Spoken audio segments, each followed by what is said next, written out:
하나님의 말씀 봅니다. 요한계시록 제7장 1절부터 4절입니다. 요한계시록 7장 1절에서 4절.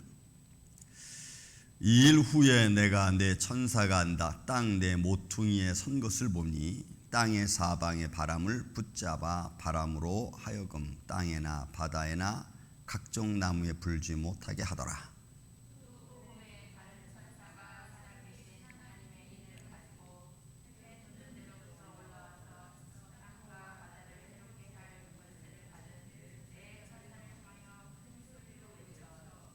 이르되 우리가 우리 하나님의 종들의 이마에 인치기까지 땅에나 바다나 나무들을 해하지 말라 하더라.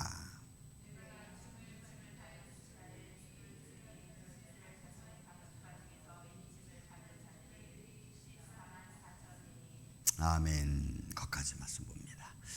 자, 이 7장은 이제 첫 번째 인을 떼는 것부터 시작해서 일곱째 인을 떼기 전 여섯째 인을 떼고 나서 잠깐 아마 이 말씀은 삽입된 것 같습니다.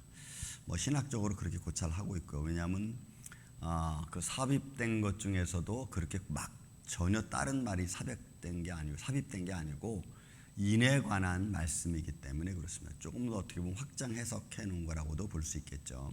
그래서 인치기까지 그리고 인맞은 자라는 것에 대해서 우리가 볼 수가 있습니다. 그래서 말씀을 좀 보겠습니다. 자, 2일 후에, 이 일 후라는 것은 이제 여섯째 인이 떼고 나서 진노의 큰 날이 이르렀고 누가 과연 그 하나님의 진노에서 피할 수 있겠느냐라고 하는 이런 상황 속에 일 후에 내가 내 천사가 땅 내 모퉁이에 선 것을 보니, 자, 천사들이 땅 내 모퉁이에 섰고 그리고 그 내 모퉁이에 선 천사들은 땅의 사방의 바람을 붙잡아 바람으로 하여금 땅에나 바다에나 각종 나무에 불지 못하게 하는 겁니다. 그러니까 이 네 천사가 땅의 사방의 바람을 붙잡으니까 이 바람은 환란을 의미하는 거죠. 그러니까 환란을 붙잡았으니까 아직은 환란이 그렇게 진행되지 못하도록 지금 붙잡고 있는 거죠. 이제 아마 하나님의 명령과 또 하나님의 어떤 구원사 역사 속에서 이제 그것을 놓을 때가 있고 또 이루실 때가 있죠. 어쨌든 이 네 천사가 땅 네 모퉁이에서 땅의 모든 환란에 아주 궁극적인 환란이 일어날 것을 일단은 붙잡고 있는 상황을 보게 됩니다. 그리고 그뿐만 아니라 땅에나 바다나 각종 사람이니까 아직도 이 환란이 임하기 전인 것을 우리가 볼 수가 있습니다. 자, 그렇게 환란이 임할 날 상황 속에서도 아직은 그 날들이 불지 않도록, 환란이 다가오지 않도록 각종 나무나 땅에나 바다에나 불지 않도록 붙잡아둔 이유는 뭐냐? 그 이유가 이제 2절 3절에 나오는 거죠. 또 봄에 다른 천사가 살아계신 하나님의 인을 가지고, 그러니까 다른 천사입니다. 그러니까 네 천사 외에 다른 천사가 살아계신 하나님의 인. 그러니까 여러분 이거는 이 성경책에 보면은 살아계신 하나님이라는 말씀이 굉장히 많이 나옵니다.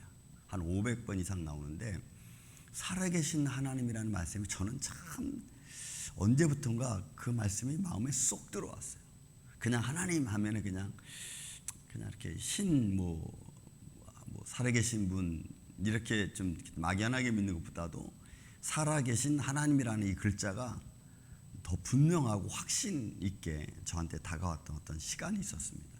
그래서 살아계신 하나님이라는 말씀이 너무 듣기 좋고 너무나 확신 있게 들려오고 믿어지고 또 나한테 개인적으로 힘이 되고 능력이 되는 말씀이 아닐 수 없습니다. 이 살아계신 하나님이라는 말씀 자체 하나만으로도. 자, 이 살아계신 하나님의 인을 가지고, 그러니까 살아계신 하나님의 구원 받을 백성을 인치는 거죠. 그 인을 가지고 해 돋는 데서부터 올라와서 땅과 바다를 해롭게 할 권세를 받은, 땅과 바다를 해롭게 할 앞에 위에 있는 네 천사죠. 네 천사, 그러니까 사방에 바람을 붙잡고 환란을 일단 붙잡고 있는 그 네 천사죠.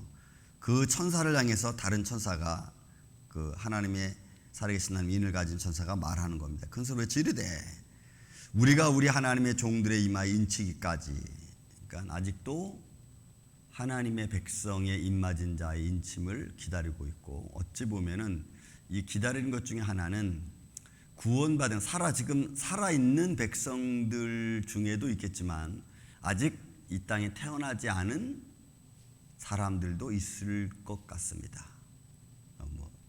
제가 보기에는. 왜냐하면 예수님의 겟세마네 동산에서도 예수님이 기도하기를 그의 택한 제자들과 그리고 앞으로 믿을 백성들에 대한 기도도 예수님이 하신 것을 우리가 볼 수가 있어요. 그러니까 앞으로 믿을 백성이라고 하는 것은 살아있는 사람 중에서 믿을 사람이 있고, 그러나 아직 하나님은 시공간이 없는 분이시니까 앞으로 태어나서 믿을 사람도 아직은 있다는 것을 우리가 알 수가 있죠. 그러므로 여기서는 그 두 가지를 다 포함하는 것 같습니다. 하나님의 종들의 이마에 인치기까지니까 하나님의 백성들, 자녀들, 그 사람들의 수가 다 차기까지, 이방인 수가 다 들어오고 그리고 그 수가 다 차기까지 기다리시는 하나님. 그래서 여러분, 우리 자녀들에게도 하나님의 생명의 말씀을 우리는 끊임없이 부여해 줘야 됩니다. 여러분, 구원사라고 하는 것은 우리가 하나님의 구원사는 우리가 이렇다 저렇다 말할 수 없죠. 모든 구원은 하나님의 주권에 있으니까. 다만 우리는 말씀을 선포할 따름입니다. 하나님이 우리에게 명령하셨고 들려주신 말씀이니까 우리는 그 말씀을 선포하는 것 따름인데, 그 선포된 말씀을 통해서 하나님의 구원사를 이루어 가시니까 우리가 해야 될 일은 그냥 선포하는 것뿐입니다. 그리고 그 종들의 이마에 인치기까지 땅이나 바다나 나무들을 해하지 말라 했으니까 내 천사의 이 바람, 환란에 일으킬 내 천사는 이 명령이 끝나기 전까지, 모든 입맞은 자의 수가 들어오기까지는 환란을 일으킬 수 없고 그 환란을 풀을 수 없는 거죠. 그러니 여러분, 이 말씀들 우리가 이렇게 보면서 너무나 환상적이고 유토피아적인, 현실에 맞지 않는 말씀같이 우리는 느껴질 수 있습니다. 현실에서는 전혀 생각할 수 없는 말씀들 아닙니까? 세상이 돌아가는 정치, 경제, 사회, 문화를 보면은 무슨 이런 말씀이 다 있어 라고 우리가 보겠지만, 그러나 성경을 가지고 세상을 바라보면 세상의 움직임이 보이고 또 세상의 환란이 이렇게 보이죠. 점점점 그 환란이 다가오는 것이 보이고, 또 그런 환란을 하나님께 통해서 또 하나님의 살아계심을 증거하시기까지 하시니까, 여러분, 하나님의 살아계심을 증거하는 것은 온 땅 피조물 모두 다, 모든 피조물이 다 그렇고, 세상에 돌아가는 원리, 세상에 돌아가는 법규, 자연적인 것이든 특별한 것이든 그 모든 것을 통해서 살아계신 하나님은 증거되는 줄로 믿습니다. 질병을 통해서도 하나님의 살아계심이 증거되어지고, 그죠?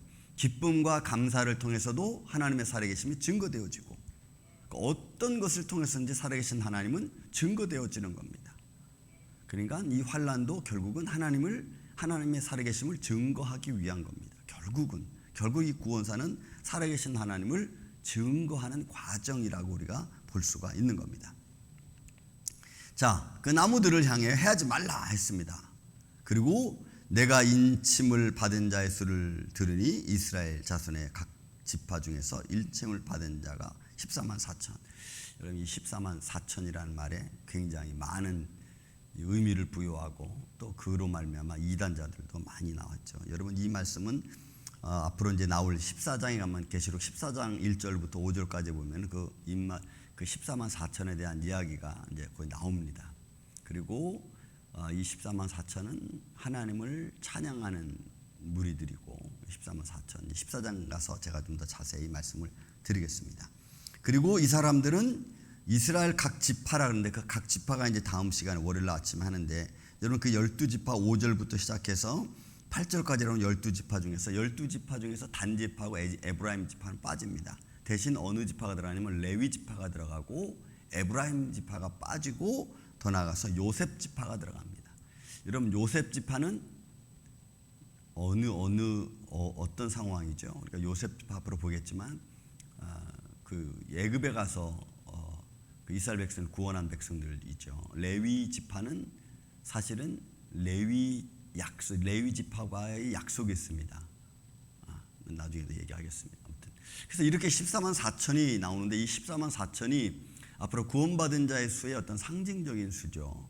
하나님께서 어떻게 이 14만 4천을 이렇게 말씀하셨는지 우리는 쉽게 이해하기는 쉽지 않습니다. 다만 이 14만 4천은 하나님을 찬양하는 자의 무리라는 것이 이제 14장에 가면 나오게 됩니다.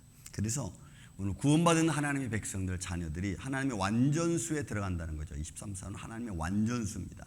하나님의 완전수에 들어가서 하나님을 찬양하는 자의 수를 말하는 겁니다. 그러니까 하나님의 완전함, 찬양하는 자의 완전함, 이런 것이 다 하나님의 수에 들어가 있는 거죠.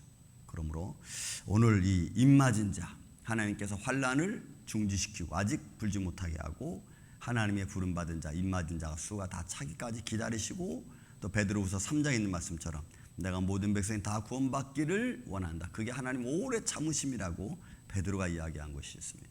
그러므로 하나님의 기다리심은 곧 하나님의 은혜고 또 하나님의 백성들을 부르시는 하나님의 역사이십니다. 그 안에 저와 여러분이 있는 줄로 믿습니다. 그 안에서 우리 하나님을 찬양하고 입맞은 자의 모습으로 하나님 앞에 영광과 찬양을 드릴 수 있는, 또 생명 구원하는 일에 앞장서는 이 아침에 저와 여러분이 되시기를 예수님의 이름으로 축원을 드립니다.